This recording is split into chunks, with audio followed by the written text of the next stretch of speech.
একটা মধ্যবিত্ত সাধারণ পরিবারের কাছে ঘটনাক্রমে একদিন একটা ১০০ টাকার নোট চলে আসে। কিন্তু গুন্ডাদের কাছে ওই ১০০ টাকার মূল্য ছিল ৭,০০০ কোটি টাকা। কী রহস্য লুকিয়ে আছে ওই ১০০ টাকার পিছনে, বা ওই টাকাটা এত মূল্যবান হলো কি করে? আর শেষে ওই পরিবারের সাথে কি হলো? তো চলুন মুভিটা শুরু করি। ২০০৪ সালের দৃশ্য দেখিয়ে মুভিটা শুরু হয়। এরপর আমরা একটা সাদামাটা মধ্যবিত্ত পরিবারকে দেখতে পাই। এই ব্যক্তির নাম হচ্ছে রাজা রামান। সংক্ষেপে তাকে রাজা ডাকবো। তিনিই হচ্ছে এই পরিবারের হেড। সে একজন ক্যারাটে মাস্টার। পাশাপাশি তার একটা ওষুধের দোকান আছে। যে সেলাইয়ের কাজ করছে সে হচ্ছে তার বউ। তো তার নাম হচ্ছে নীলাভানি। আর এই ভগলামার্কা লোকটা হচ্ছে তার ছোট ভাই। তবে এই পরিবারে আর একজন সদস্য আছে, যার সাথে আমরা একটু পরেই পরিচিত হব। ক্লাস শেষ করে মাস্টার ঘরে আসলে তাদের ছোট মেয়ে কাঁদতে কাঁদতে এসে বলে, মাম্মি, আমাকে ওই প্রতিবেশী ছেলেটা মেরেছে। যা শুনে রাজা বলে, নীলা, কার দোষ ছিল?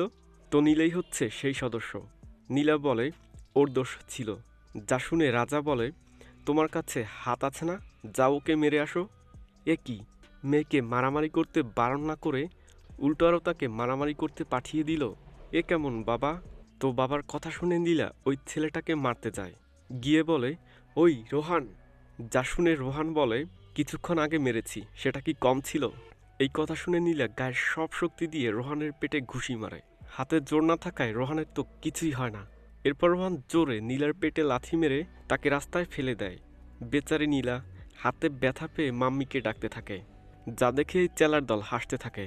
আবারও নীলা কাঁদতে কাঁদতে মাকে এসে বলে, রোহান আমার পেটে লাথি মেরেছে। এটা শুনে রাজা বলে, আজ রোহান মেরেছে, কাল অন্য কেউ মারবে, তারপর অন্য কেউ আসবে। সবসময় মা বাবা সাথে থাকবে না, নিজের দেখাশোনা নিজেকেই করতে হবে। রাইট, একদম ঠিক কথা। কি বলেন আপনারা? এই কথা শুনে নীলা বলে, বাবা, আমি ক্যারাটে শিখব। এরপর শুরু হয় নীলার ক্যারাটে শেখার অধ্যায়।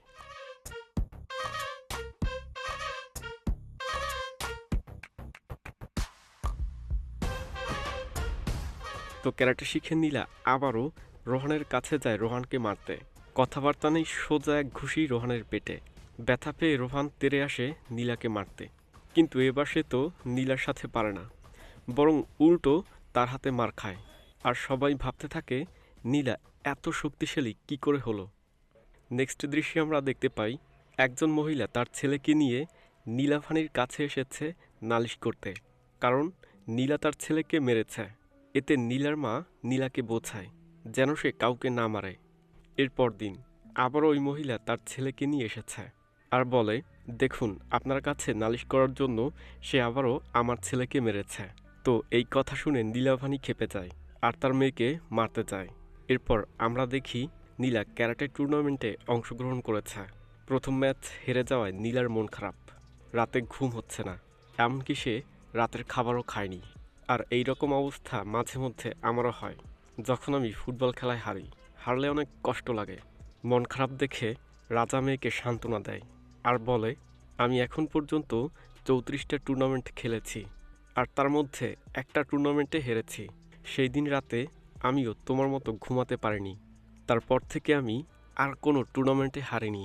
দেখবে তুমিও আর কোনো টুর্নামেন্টে হারবে না। তুমি একদমই বাবার মতো হবে।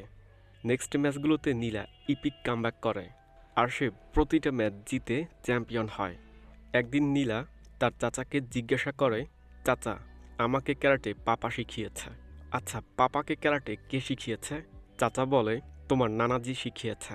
তোমার বাবা ৩৪টা টুর্নামেন্ট খেলেছে, তার মধ্যে একটা টুর্নামেন্ট সে হেরেছে। তুমি জানো সে কার সাথে হেরেছে?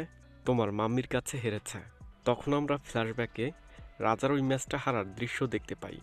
অর্থাৎ নীলাভানিও ক্যারাটে জানে, সে একজন দক্ষ ফাইটার। কিন্তু সে তার ক্যালমা দেখায় না, গুপ্তধনের মতো লুকিয়ে রাখে। দৃশ্য পরিবর্তন হয়। একটা হোটেলের দৃশ্য। সিসকে গুন্ডা টাইপের কিছু লোক খাবার অর্ডার করতে ছোটুকে ডাকে।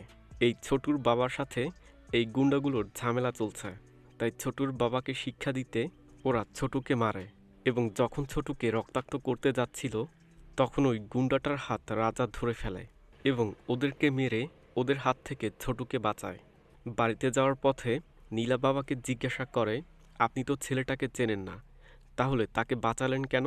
রাজা বলে, আমার একটা ছোট বোন ছিল, তখন আমার বয়স 9-10 বছর হবে। আমি আমার বোনকে খুবই ভালোবাসতাম। একদিন ওর সাথে একটা খারাপ দুর্ঘটনা হয়। রাস্তার লোকেরা সবাই তামাশা দেখেছে, কেউ ওকে বাঁচাতে আসেনি বা প্রতিবাদ করেনি। ওই দিন যদি কেউ প্রতিবাদ করত তাহলে আজ আমার বোন জীবিত থাকতো। নীলা ওর নাম ছিল, সেই নামই আমি তোমার নাম রেখেছি। এরপর দৃশ্য এখান থেকে সোজা 15 বছর পরে চলে আসে।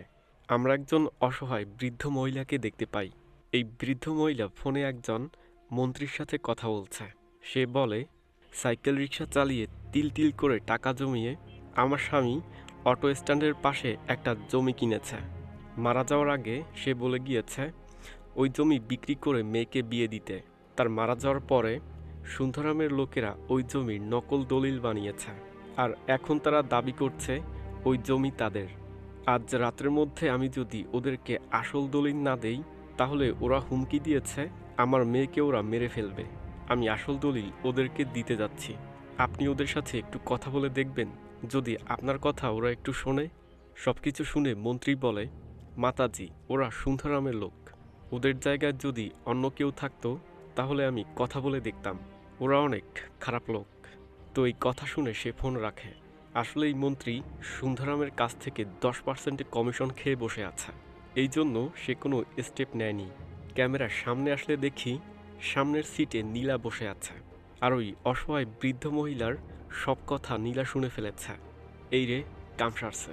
না জানি ওই গুন্ডাগুলোর কপালে কি আছে। তো এই অসহায় বৃদ্ধ মহিলা বাস থেকে নেমে সুন্দরামের বাড়িতে যায় দলিল দিতে। হঠাৎই একজন ছিটকে এসে টেবিলের উপর পড়ে। সুন্দরাম দেখতে বলে যে কে মেরেছে।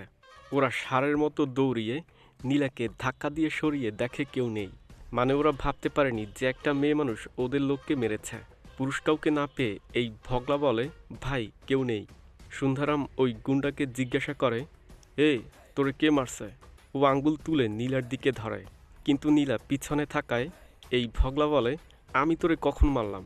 পিছনে তাকিয়ে ওই ভগলা নীলাকে দেখতে পায়, আর এবার বুঝতে পারে যে এই মেয়েটাই তাদের লোককে মেরেছে। অ্যাকশন নিতে যাওয়ার আগেই নীলা ওকে ধুয়ে দেয়। বাবা, এত শক্তি কই পেল? মনে হয় দুধের সাথে বাদাম মিশিয়ে খায়। এরপর নীলা ওদের সাথে ফাইট করে এবং সবাইকে মেরে একদমই ছাতু করে দেয়। আর ওই নকল দলিল আনিয়ে ওদের হাত দিয়েই ওই দলিলটা ছিঁড়িয়ে ফেলে, আর এই অসহায় বৃদ্ধ মহিলার কোনো ক্ষতি করতে বারণ করে। নেক্সট দৃশ্যে আমরা কার্তিক নামের একজন সোশ্যাল ওয়ার্কারকে দেখতে পাই। কয়েক বছর ধরে সে একটা প্রাইভেট কোম্পানির অবৈধ কাজবাজ ডিপলি অ্যানালাইসিস করছে। তো ওই কোম্পানিটার নাম হচ্ছে টেক্সাস মিনারেলস কোম্পানি। এই কোম্পানিটা বিভিন্ন জায়গায় মাইনিংয়ের কাজ করে অবৈধভাবে প্রাকৃতিক সম্পদ যেমন গোল্ড, ডায়মন্ড, স্টোনস ইত্যাদি খুঁজে বের করে। তারপর সেগুলো কালোবাজারে অনেক টাকায় বিক্রি করে। তাছাড়া এই কোম্পানিটা অন্যের জমি হাতিয়ে নেওয়ার মতো জঘন্য কাজবাজও করে থাকে। মাত্রই তারা একটা গ্রামবাসীকে মেরে তাদের জমি নিজেদের করে নিয়েছে। তো টেক্সাস কোম্পানির মালিকের নাম হচ্ছে ভরুণ। সেই এই ইল্লিগাল কাজবাজ করে থাকে। তার নেক্সট টার্গেট হচ্ছে ডোংরি পাহাড়। মানে এই পাহাড়ে 1500 ফিট গভীরে মূল্যবান পাথর ব্ল্যাক ওপাল রয়েছে, আর ওই পাথরের বর্তমান মূল্য 7,000 কোটি টাকা। তো 7,000 কোটি টাকার কথা শুনে ওদের চোখ কপালে উঠে যায়। কিন্তু সমস্যা হচ্ছে ওই পাহাড়ের নিচে ডোংরি গ্রাম রয়েছে। প্রায় 800 পরিবার ওই গ্রামে বসবাস করছে। কৃষিকাজ করে ওই গ্রামবাসী জীবিকা নির্বাহ করছে। কিন্তু যখন পাহাড় খনন করা হবে তখন মাটি ধসে পুরো ডোংরি গ্রাম ধ্বংস হয়ে যেতে পারে এবং প্রায় 1300 লোক মারা যেতে পারে। এরপর প্রজেক্টরে কার্তিকের ছবি দেখানো হয় আর বলে, এই লোকটা আমাদের জন্য থ্রেট, কারণ সে আমাদের কোম্পানির সকল কাজবাজ ডিপলি অ্যানালাইসিস করছে। তাকে আমাদের সরাতে হবে। এরপর আমরা দেখতে পাই একটা কোম্পানিতে নীলার চাকরি হয়েছে। নতুন বলে নীলাকে তার কাজবাজ বুঝিয়ে দেওয়া হচ্ছে। দিনে জব, রাতে ওষুধ বিক্রি, আবার মাঝে মধ্যে ক্যারাটে ক্লাস। সবকিছু মিলিয়ে তার দিনগুলো ভালোই কেটে যাচ্ছিল। ক্যারাটে ক্লাসের ছাত্র সংখ্যা বাড়ায় রাজা একটা রুম আর একটা বাথরুম বানানোর সিদ্ধান্ত নিয়েছে। তারই কাজ শুরু হয়েছে। তো এই গর্তটার কথা আমাদেরকে মনে রাখতে হবে, কারণ এটা important. Perambur police station. Seize করা আধা কেজি গাঁজা একটা চোর নিয়ে পালিয়েছে। 2 দিনের মধ্যে ওই গাঁজা কোর্টে জমা দিতে হবে। না পারলেই পুলিশের চাকরি নট। তাই পুলিশ এই ইনফরমারের কাছ থেকে গাঁজার সন্ধান করছে। সে বলে আমার কাছে গাঁজা নেই, কিন্তু সে একটা লোকের নাম বলে যার কাছে গাঁজা আছে। ঠিক সেই সময় ওসি থানায় আসে। এরপর আমরা গল্পে আরেকটা নতুন লোককে দেখতে পাই। তো তার নাম হচ্ছে টপি। সে খাবার খাচ্ছে। খাবারে লবণ না দিলে সে তার বউকে মারে, যার জন্য বউয়ের হাত থেকে ডাল নিচে পড়ে যায়। মার খেয়ে বউ বলে মারো, আরও মারো, 6 মাসের বাড়ি ভাড়া বাকি, ভাড়া দেওয়ার যোগ্যতা নেই, আসছে পুরুষত্ব দেখাতে, যা আগে টাকা ইনকাম কর, তারপর আমাকে মারিস। তো বউয়ের মুখে এই কথা শুনে টবির খুবই খারাপ লাগে। খাবারে লাথি মেরে সে ঘর থেকে বেরিয়ে আসে। টবি চলে গেলে তার বউ ওই পড়ে যাওয়া ডাল মাটি থেকে তোলে। এ থেকে বোঝা যায় তাদের দিনকাল খুবই খারাপ যাচ্ছে। টাকা কামানোর জন্য টপি তার বন্ধুকে কল করে, বলে সে ক্রিপার গ্যাংয়ে কাজ করতে চায়। যা শুনে তার বন্ধু বলে তোর কথা আমি ভাইয়ের কাছে বলেছি, ভাই বলছে তোকে নিয়ে আসতে। এখান থেকে দৃশ্য নীলার অফিসে যায়। একজন কর্মী এসে নীলাকে বলে আজ থেকে আপনাকে ওই সিস্টেম ব্যবহার করতে বলা হয়েছে। আর ওই সিস্টেম যে মেয়েটা ইউজ করতো তাকে সরিয়ে নীলার সিস্টেমে আনা হয়, মানে তাদের স্থান পরিবর্তন করা হয়। তখন সামনে তাকিয়ে আমরা দেখতে পারি আসলে নীলার বসের নজর নীলার উপর পড়েছে। নীলাকে তার চোখের সামনে রাখতে তাই এই সিস্টেম তাকে ইউজ করতে বলা হয়েছে। তো চান্দু, তোর কপালে দুঃখ আছে। এদিকে প্রজেক্টের কাজ চালু করতে ভরুণ মন্ত্রীর সাথে দেখা করে। সব কিছু শুনে মন্ত্রী বলে লিগ্যালভাবে 300 ফুট খনন করতে পারবেন। আমি ওই 300 ফুট খনন করার পারমিশন দিয়ে দিচ্ছি, তারপর যা লাগে সেটা আপনি খনন কইরেন। মন্ত্রী এই কাজের জন্য 1000 কোটি টাকা ব্ল্যাক মানি হোয়াইট করে তার অ্যাকাউন্টে পাঠিয়ে দিতে বলে। ভেবেচিন্তে ভরুণ তার অফারে রাজি হয়ে যায়। তো ওই ব্ল্যাক মানি হোয়াইট করতে ভরুণ আব্রাহামকে কল করে আর তাকে এই ডিলটা দেয়। যা শুনে আব্রাহাম বলে হয়ে যাবে। এরপর ভরুণ কৃপাকে কল করে। এই হচ্ছে সেই কৃপা যার গ্যাংয়ে টপি কাজ করতে চেয়েছিল। কৃপা হচ্ছে একজন গুন্ডা। ভরুণ বলে একজনকে খুন করতে হবে, হোয়াটসঅ্যাপে তার ডিটেলস পাঠাচ্ছি। ভরুণ আসলে কার্তিকের কথা বলছে। তো কৃপা আবার এই কাজটা তার ভাইকে করতে বলে। ভেবে দেখুন, বড় বড় যে ডিলগুলো হয় সেগুলো কিন্তু এই রকমই হয়। কার্তিককে খুন করতে ওরা বেরিয়ে পড়ে। কার্তিকের একটা ফুটফুটে ছোট মেয়েও আছে। আজ এই মেয়েটার জন্মদিন, তাই সে তার সহপাঠীদেরকে ইনভাইট করছে। মেয়েটার জন্য মায়া হচ্ছে। মেয়েকে স্কুল থেকে নিয়ে বাড়িতে এসে কার্তিক দেখে তার বউকে খুবই জঘন্যভাবে খুন করা হয়েছে। কোনো কিছু বুঝে ওঠার আগেই কার্তিক আর ওই ফুটফুটে মেয়েটাকেও খুন করা হয়। এদিকে আব্রাহাম ওই 1000 কোটি টাকা হোয়াইট করার কাজে লেগে পড়েছে। 1000 কোটি টাকা হোয়াইট করতে দুবাইতে পাঠানো হয়। আর আব্রাহামকে একটা 100 টাকার নোট দেওয়া হয়। এই টাকাটা, অর্থাৎ এই নোটটা দুবাইতে গিয়ে ওদের হাতে দিলে তারা 1000 কোটি টাকা হোয়াইট করে তাদের বলা অ্যাকাউন্টে পাঠিয়ে দিবে। তো এখন এই 100 টাকার নোট নিয়ে যত ঝামেলা শুরু। দৃশ্য পরিবর্তন হলে আমরা নীলাকে দেখতে পাই। অফিসের কাজ শেষ করে অফিসের গাড়িতে করে সে এখন বাড়িতে যাচ্ছে। গাড়ি ছাড়তেই অফিসের বস এসে বলে আমি বাড়ি পরিবর্তন করেছি, আজ থেকে আমি এই গাড়িতে করে বাড়িতে যাব। এটা বলে সে নীলার পাশে বসে পড়ে। রাস্তায় নীলাকে বলে তোমার বেতন কত? নীলা বলে 30K। বস বলে 30K? এ তো অনেক কম। চিন্তা করো না, তাড়াতাড়ি তোমাকে প্রমোশন পাই দিব। এটা বলে বস নীলার সাথে নোংরামি করে। তো নীলা তো সাথে সাথে তার আসল রূপ দেখিয়ে দেয়। মার খাওয়ার পর নীলা লাথি মেরে বসকে গাড়ি থেকে বের করে দেয়। কি অপমান! আমি বলছিলাম ওর কপালে দুঃখ আছে, দেখছেন মিলে গেল তো। পরদিন বস গলায় পট্টি বেঁধে কাজ করতেছে। তখন তার এই বন্ধু এসে বলে মনে হয় কালকে রাতে অনেক কাজ করেছিস। বস বলে এমন কিছু না রে, অ্যাক্টিং করিস না, কাল রাতে আমি সব কিছু দেখেছি। বসের তো প্রেস্টিজ পাঞ্চার। সেভাবে তাকে মার খাওয়ার দৃশ্য এই হারামিটা দেখে ফেলেছে। ভয়ে ভয়ে বস বলে কি দেখেছ? তার ওই বন্ধু বলে ডান্সিং কার। তোমাদের গাড়ি রাস্তার পাশে ছিল, যাওয়ার সময় আমি দেখেছি। গাড়ি দুলতে দেখে হারামিটা ভেবেছে বস নীলার সাথে সব কিছু করে ফেলেছে। আরে বলদ, বস সেই সময় গাড়ির ভিতরে বসে মার খাচ্ছিল। একেই বলে দেখার ভুল। কেমনে কি 1 সপ্তাহের মধ্যে পটিয়ে ফেলেছ? এই কথা শুনে বস একটু চিন্তামুক্ত হয় যে হারামিটা কোনো কিছু দেখেনি। বস বলে চাইলে তুমিও চান্স নিতে পারো। যা শুনে এই হারামিটা বলে সত্যি পড়বে তো? এবার এইটার কপালেও দুঃখ আছে। পরদিন আমরা দেখি ওই হারামিটার গলায় পট্টি বাঁধা। সেও নীলাকে কুপ্রস্তাব দিয়ে কেনু খেয়েছে। এটা দেখে তো বস মনে মনে অনেক খুশি হয় যে আমি একলা মার খাবো কেন, তুইও খা। রাতে একটা ছেলে মদ খেয়ে স্কুটি চালায়, তাই পুলিশ তাকে থানায় ধরে নিয়ে যেতে চায়। ছেলেটা পুলিশকে অনেক রিকোয়েস্ট করে যাতে তাকে ছেড়ে দেওয়া হয়। বয়স কম দেখে ওসি ছেলেটাকে ছেড়ে দেয়। স্কুটি নিয়ে বাড়িতে যাওয়ার সময় একটা গাড়ির সাথে তার লেগেই যাচ্ছিল। এতে নিয়ন্ত্রণ হারিয়ে ওই গাড়িটা একটা বিদ্যুতের খাম্বার সাথে লাগিয়ে দেয়। পুলিশ গিয়ে ওই লোকটার মাথা তুললে আমরা দেখি এ তো আব্রাহাম। মাথায় চোট পেয়ে সে সেন্সলেস হয়ে গিয়েছে, তাই পুলিশ তাকে হাসপাতালে নিয়ে যায়। আব্রাহাম যে পুলিশের হেফাজতে আছে এটা শুনে ভরুন তার লোকদেরকে বলে, যে করেই হোক পুলিশের হাত থেকে ওকে ছাড়িয়ে নিয়ে আসো। তাই হাসপাতালে এই গুন্ডাগুলো আসে আব্রাহামকে ছাড়াতে। কিন্তু পুলিশ প্রথমে ভাবে ওরা আব্রাহামকে মারতে এসেছে। পুলিশ কিন্তু আব্রাহামের সম্পর্কে কিছুই জানে না। সামনে আসলে ওসি পিস্তল লোড করে, যা দেখে ওরা ভয় পায়। ওরা ভাবে ওসি আব্রাহামকে গুলি করার জন্য পিস্তল বের করেছে। এর জন্য ওরা বলে তাকে গুলি করো না। তখন ওসি বুঝতে পারে ওরা আসলে ওকে বাঁচাতে বা নিতে এসেছে। আবার ওরা সামনে আগালে ওসি আব্রাহামের পায়ে গুলি করে, যা দেখে ওরা তো বুঝতে পারে সামনে আগালে ওসি আব্রাহামকে মেরে ফেলবে। তাই ওরা হাসপাতাল থেকে চলে আসে। তারপর ডাক্তার সার্জারি করে বুলেটে বের করে। এতগুলো গুন্ডা যেহেতু আব্রাহামকে বাঁচাতে হাসপাতালে এসেছে, তাই ওসি মনে করে সে সাধারণ কেউ নয়। এর জন্য হাসপাতালে নিরাপত্তা আরও বাড়ানো হয়। ওসি থানায় গিয়ে আব্রাহামের ছবি সকল পুলিশ স্টেশনে ফরওয়ার্ড করে দেয়, এটা জানতে যে সে কে। কিছুক্ষণ পর ওসির কাছে একটা ফোন আসে। হ্যালো বলতেই ওসির মুখে টেনশনের ছাপ দেখতে পাই। সাথে সাথে সে হাসপাতালে যায়। গিয়ে দেখে যে সকল পুলিশরা পাহারায় ছিল তারা সবাই মরে পড়ে আছে। ওসি ভাবে ওই গুন্ডারা পুলিশকে মেরে আব্রাহামকে ছাড়িয়ে নিয়ে গিয়েছে। তখন আধমরা একজন পুলিশ অফিসার বলে, কেউ আসেনি স্যার। সাথে সাথে আমাদেরকে 30 মিনিট আগের একটা ফ্ল্যাশব্যাক দেখানো হয়।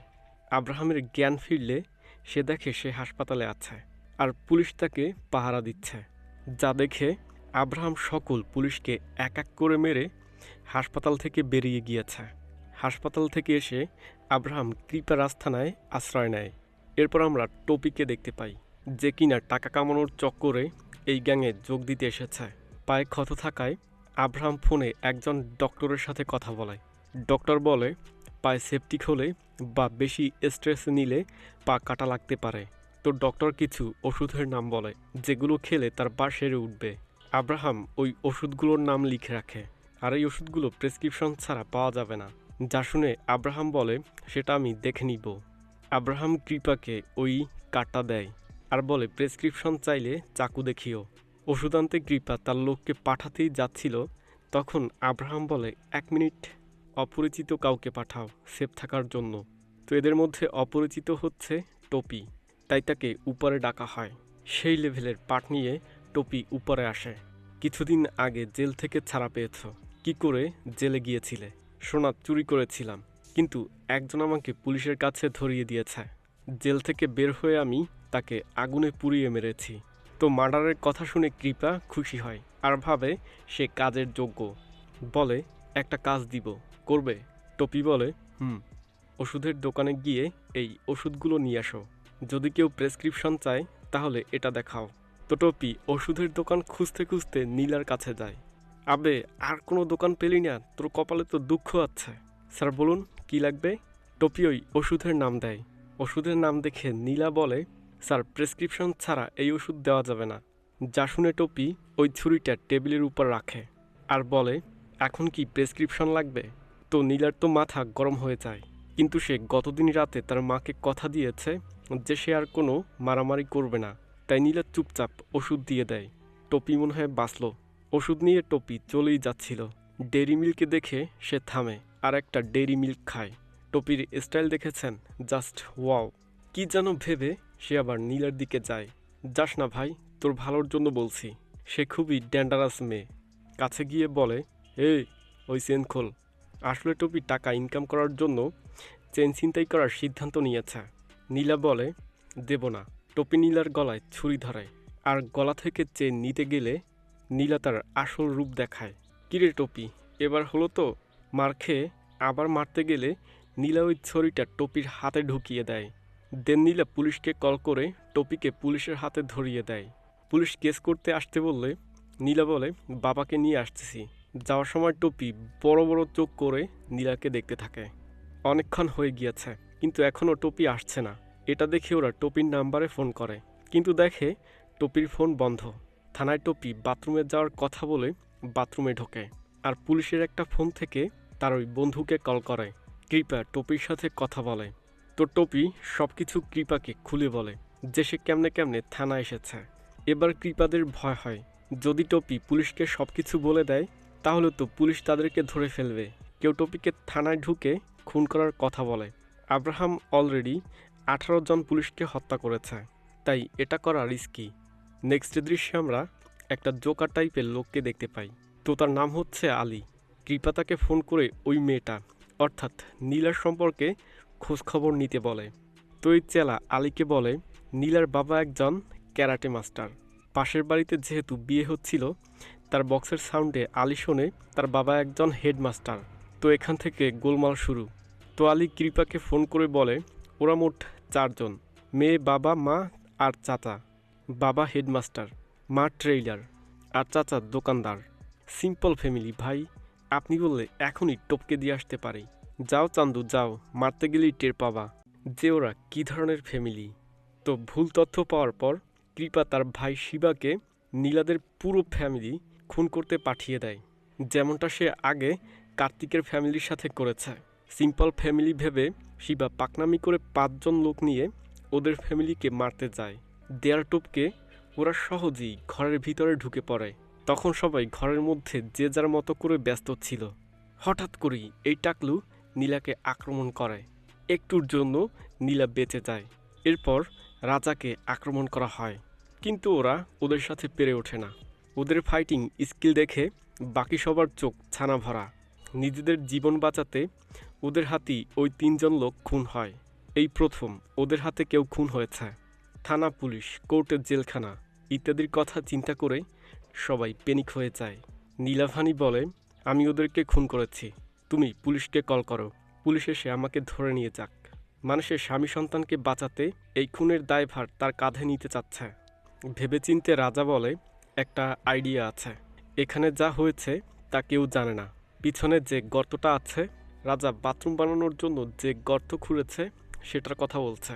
তো রাজার সিদ্ধান্ত নেয় ওদের লাশ ওই গর্তে ফেলে মাটি চাপা দিয়ে দিবে। যা শুনে নীলা বলে তাহলে বাকি 2 জনের কি হবে? এই কথা শুনে তো শিবার চোখ বড় হয়ে যায়। রাজা বলে সবাইকে মেরে চাপা দিব। এটা বলে সে দরজা লক করে, নীলা জালনা লক করে, আর নীলাভানি টিভির সাউন্ড বাড়িয়ে দেয় যাতে ঘরের মধ্যে কি হচ্ছে সেটা বাইরে থেকে বোঝা না যায়। তারপর শিবা আর তার দল বাইরে বেরিয়ে আসে। 3 vs 3 রাজা এক লাথি মেরে ওকে নকআউট করে দেয়। যা দেখে শিবা বলে আমাকে তো বলেছে হেডমাস্টার। আবে তোর শোনার ভুল হয়েছে, হেডমাস্টার না, ক্যারাটে মাস্টার। তো ওদেরকেও মেরে ওই গর্তে পুঁতে ফেলা হয়। অন্যদিকে আব্রাহাম তার মানিব্যাগ খুঁজে পাচ্ছে না, যার মধ্যে 100 টাকা ছিল। তখন একজন বলে ভাই ব্রাউন কালারের পার্স না? আব্রাহাম বলে হ্যাঁ, আপনি যখন বাইরে ফোনে কথা বলছিলেন তখন মানিব্যাগটা নিচে পড়েছিল, যা দেখে আমি মানিব্যাগটা উঠিয়ে টেবিলের উপর রেখেছি।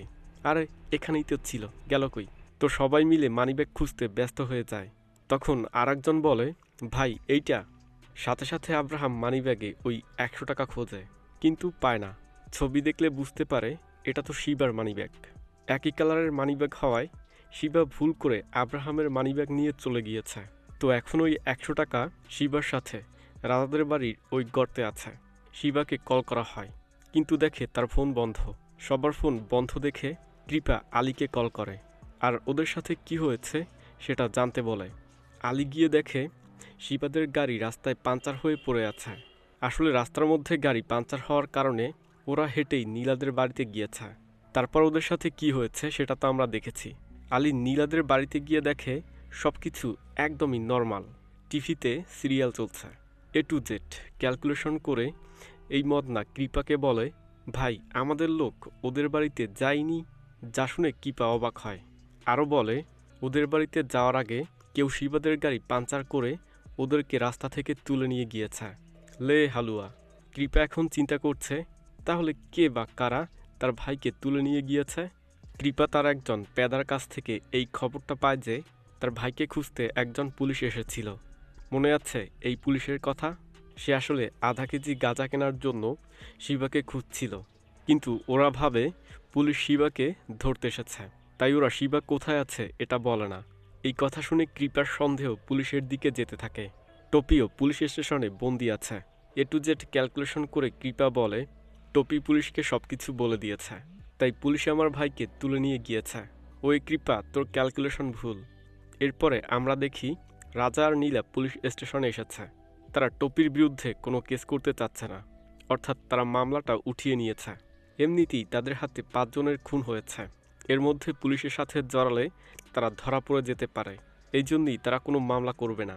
যা শুনে পুলিশ ক্যাজুয়ালি একটা ফর্ম পূরণ করতে বলে আর সবার স্বাক্ষর নেয়। স্বাক্ষর দিতে এসে টপি নীলার দিকে যেভাবে তাকিয়ে থাকে, মনে হচ্ছে সে নীলাকে খেয়ে ফেলবে। ঠিক তখনই কৃপা ওসিকে কল করে বলে, তুই আমার ভাইকে উঠিয়েছিস, তার বদলে আমি তোর পরিবারকে উঠিয়েছি। যদি আমার ভাইকে না ছাড়িস তাহলে আমি তোর পরিবারকে মেরে ফেলবো। তো ওসি এখন বিপদে, বুঝতেই পারছে না সে কাকে উঠিয়েছে। ওসি বারবার বলে, আমি তোর ভাইকে উঠাইনি। যা শুনে কৃপা বলে, তুই তো টপির কাছ থেকে সব কিছু শুনেছিস, তারপর আমার ভাইকে উঠিয়েছিস তাই না? গেল, টপি গেল। 1 ঘন্টা সময় দিচ্ছি, তার মধ্যে আমার ভাইকে ছেড়ে দে, তা না হলে আমি তোর পরিবারকে শেষ করে ফেলবো। এরপর টপিকে 3rd ডিগ্রি দেওয়া হয়। গান পয়েন্ট করে কৃপার ভয়েস টপিকে শোনায় আর জানতে চায় এই ভয়েসটা কার। টপি বলে, এটা কৃপার ভয়েস। সে কে? সে একজন গুন্ডা, তার ভাইয়ের নাম শিবা। সে কোথায় আছে এখন? টপি বলে, স্যার আমি এটা জানি না। সেই সময় একজন পুলিশ এসে বলে, স্যার কি হয়েছে? শিবা নামের কাউকে উঠিয়ে নিয়েছে। শিবার ভাই মনে করেছে আমি তাকে উঠিয়েছি, তার জন্য সে আমার পরিবারকে উঠিয়ে নিয়ে গিয়েছে। তো এই কথা রাজা আর নীলা শুনতে পায়। নেক্সটের দৃশ্যে দেখা যায় ভরুণ আব্রাহামকে ফোন করেছে আর বলছে, আমি আমার ম্যানেজারকে তোমার কাছে পাঠিয়ে দিচ্ছি, ওই 100 টাকার নোটটা তুমি তার কাছে দিয়ে দিও। আব্রাহাম ঠিক আছে বলে। সে ভরুণকে বলে না যে ওই 100 টাকার নোটটা হারিয়ে গিয়েছে। এটা যদি ভরুণ শোনে তাহলে তাদের কাম শেষ। পুলিশ শিবার ফোন ট্রেস করে দেখে তার ফোন বন্ধ। তখন আমরা 1 ঘন্টা আগের একটা ফ্ল্যাশব্যাক দেখতে পাই। শিবাকে মেরে রাজা আর নীলা ওদের ফোনগুলো এই লেকের পানিতে ফেলে দিয়েছে। ওদিকে আব্রাহাম ওই 100 টাকার নোটটা খুঁজতে বেরিয়ে পড়েছে। পথে সে ফার্মেসি থেকে ওষুধ খায় আর ওই ফার্মেসির মালিককে খুন করে। এদিকে রাজাদের কারণে যেহেতু একটা নির্দোষ পরিবার মরতে যাচ্ছে, তাই তারা সিদ্ধান্ত নেয় ওসির পরিবারকে তারা বাঁচাবে। পুলিশ সেই লোকেশনে এসে শিবাকে বা ওই ফোনগুলোকে খুঁজে পায় না। আব্রাহাম একজন পুলিশকে টর্চার করে জানতে পারে শিবা তাদের কাছে নেই, আর টপিও তাদের সম্পর্কে কোনো কিছুই বলেনি। ওই ক্যারাটে মাস্টারের মেয়ে টপির বিরুদ্ধে কোনো কেস করেনি। তো ক্যারাটে মাস্টারের নাম শুনে আব্রাহামের সন্দেহ হয়। এরপর সে সোজা নীলাদের বাড়িতে আসে। নক করলে ভয়ে ভয়ে নীলাভানি দরজা খোলে। ঘরের অবস্থা দেখে আব্রাহাম বুঝে যায় শিবা সত্যিই তাদেরকে মারতে এই বাড়িতে এসেছিল। আব্রাহাম সোজাসুজি জিজ্ঞাসা করে, তোমাদেরকে মারতে যে 5 জন লোক তোমাদের বাড়িতে এসেছে, তোমরা তাদের সাথে কি করেছ? এই কথা শুনে নীলাভানি আবারও টিভির সাউন্ড বাড়িয়ে দেয়। নীলা জানলা আটকায়, যা দেখে আব্রাহাম দরজা লক করে দেয়। শুরু হয় ফাইট, কিন্তু ওরা আব্রাহামের সাথে পারে না। তখন একজন প্রতিবেশী রাজাকে কল করে বলে, এত রাতে এত জোরে টিভির সাউন্ড দিয়েছ কেন? এই কথা শুনে রাজা বুঝে যায় বাড়িতে বিপদ হয়েছে। সাথে সাথে সে বাড়ির দিকে যায়। বাড়িতে এসে দেখে তার বউকে কেউ মারছে, যা দেখে রাজা আব্রাহামকে খুবই কেলাতে থাকে। একটা সময় আব্রাহাম রাজার চোখে ময়দা ছুঁড়ে মারে এবং প্যান দিয়ে তার মাথায় আঘাত করে, যাতে রাজা সেন্সলেস হয়ে যায়। আব্রাহাম যখন নীলাভানিকে মারতেই যাচ্ছিল, তখন নীলার চাচা সেখানে চলে আসে আর ভাবিকে বাঁচায়। চাচার স্ট্যামিনা ফুল ছিল, তাই আব্রাহাম নীলার চাচার সাথে পারে না। আর হ্যাঁ, এখন দেখতেছি তো নীলার চাচাও ক্যারাটে জানে। মেরে আব্রাহামকে চেয়ারে বাঁধা হয় আর জানতে চায় ওসির পরিবার এখন কোথায় রয়েছে। এদিকে আলী কৃপাকে ফোন করে বলে, ভাই ছোট্ট একটা ভুল হয়ে গিয়েছে। ওই মেয়েটার বাবা হেডমাস্টার না, সে ক্যারাটে মাস্টার। আমার মনে হয় ওরা আমাদের লোককে মেরে দিয়েছে। এর মধ্যে রাজা আর নীলা কৃপার আস্থানায় চলে আসে। শুরু হয় তুমুল ফাইট। বাপ বেটি মিলে সবাইকে একদমই ধুয়ে দেয়। লাস্টে কৃপাকে ধরা হয়। নীলা দেখে ওসির পরিবারকে এখানে আটকে রাখা হয়েছে।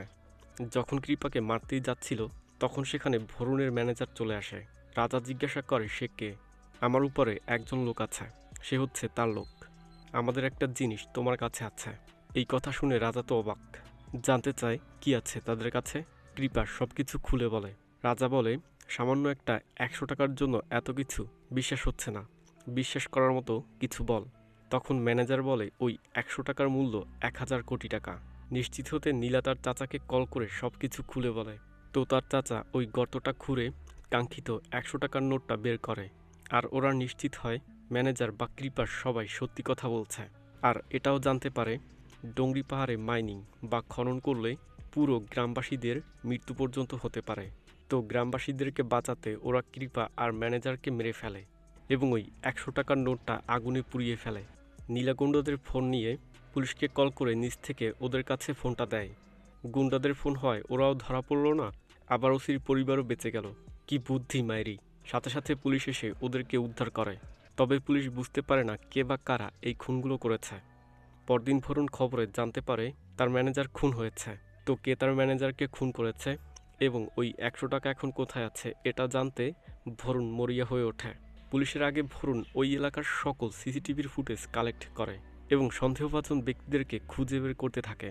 ওই ঘটনার 3 ঘন্টা আগে মাত্র 6 জন ব্যক্তি ওই রাস্তা দিয়ে যাওয়া আসা করেছে, যাদের মধ্যে নীলা আর রাজাও ছিল। ভরুণ মনে করে সাধারণ বাপ বেটি কী আর করবে, তাই সে ওদেরকে বাদে বাকি সকলকে উঠাতে বলে। অন্যদিকে আব্রাহামকে মেরে ওই গর্তে জিন্দা পুঁতে দেওয়া হয়। তো এই লোকগুলোকে মারধর করলে ওদের মধ্য থেকে একজন বলে, স্যার আমি কোনো কিছু করিনি, কিন্তু আমি দেখেছি এটা কে করেছে। ভরুণ বলে, তুমি তাকে চিনতে পারবে? তখন ওই লোকটা সিসিটিভিতে থাকা নীলা আর রাজাকে দেখিয়ে দেয়। সাথে সাথে ভরুণ ওদের পরিবারকে শেষ করতে বস্তাভরা গুন্ডা পাঠিয়ে দেয় আর ওই 100 টাকার নোটটা নিয়ে আসতে বলে। এদিকে রাজা একজন লোককে জিম্মি করে ভরুণের কাছে আসে, সাথে নীলাও ছিল। শুরু হয় বাঁচা মরার লড়াই। বাপ বেটি মিলে সবাইকে ফিনিশ করতে থাকে। অন্যদিকে নীলা ভানি আর নীলার চাচাও ওই গুন্ডাদেরকে মারতে থাকে। তো মারামারির কি আর দেখবেন, তাই স্কিপ করলাম। লাস্টে কি আর হয়, রাজা ভরুণকে মেরে ফেলে, সাথে সাথে তার 7,000 কোটি টাকার প্রজেক্টটাও শেষ হয়ে যায়। এই মুভিতে পুলিশকে আমার ভোঁদর মনে হয়েছে, কারণ ওরা কিছুই করতে পারেনি, খুঁজে বের করতে পারেনি এই খুনগুলো বা এত কিছু হয়েছে এগুলোর পিছনে কে বা কারা ছিল। 3 মাস পরে নীলা খবরে শুনতে পায় ভরুণকে কে মেরেছে সেটা এখনও পুলিশ খুঁজে বের করতে পারেনি, তাই ওই কেসটা সিবিআইকে দিয়ে দেওয়া হয়েছে। তবে ভাই এই মুভিতে টপির অভিনয় আমার কাছে ভালো লেগেছে, বিশেষ করে নীলার দিকে ওই চাউনিটা জোশ ছিল। এই মুভিটা দেখে আমার মাথায় একটা বুদ্ধি এসেছে, সেটা হচ্ছে বাংলাদেশের শিশুদেরকে যদি ক্লাস 1 থেকে ক্যারাটে শেখানো হতো তাহলে কেমন হতো। আর হ্যাঁ, আপনার কাছে আমার একটা হাম্বেল রিকোয়েস্ট হচ্ছে, আমার এই চ্যানেলটা একটু সাবস্ক্রাইব করেন।